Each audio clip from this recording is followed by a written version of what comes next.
Bu video özellikle taraklı ayakları olanlar için benim gibi çok işe yarayacak bir video.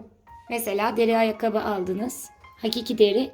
Fakat işte benimki gibi böyle ayaklarınızda çıkıntılar varsa sıkıyor illaki şu kısımları. Ortopedik bir ayakkabı olmasına rağmen ayağımı bayağı şu taraklardan dolayı sıktı. Şimdi kullandığım ve daha önce de sonuç aldığım bir yöntemi sizlerle paylaşacağım. Bir bez parçasını ilk önce hafif nemlendirdim. Biraz da sirke dökeceğim. Çok az dökeceğim ve sadece bezin iç kısmında bırakacağım sirkeyi.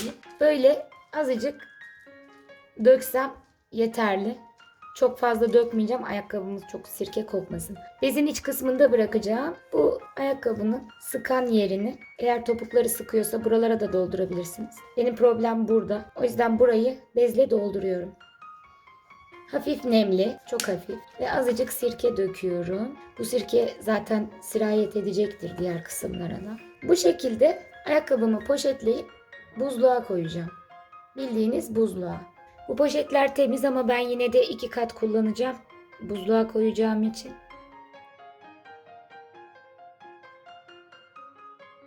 Gördüğünüz gibi ayakkabılar bayağı bir dondu. İlk önce bunları çıkarıyorum.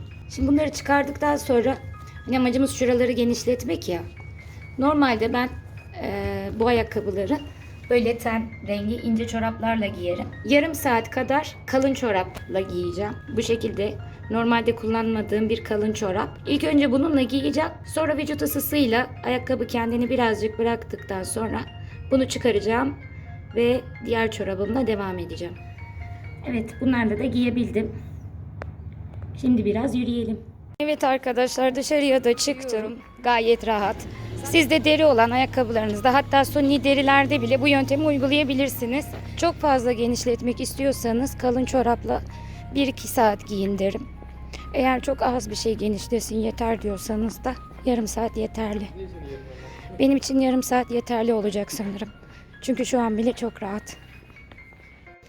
Yıllardır kullandığım bu pratik bilgiyi beğendiyseniz videomu beğenmeyi ve kanalıma abone olup takipte kalmayı unutmayın arkadaşlar. Sevgiyle kalın, takipte kalın.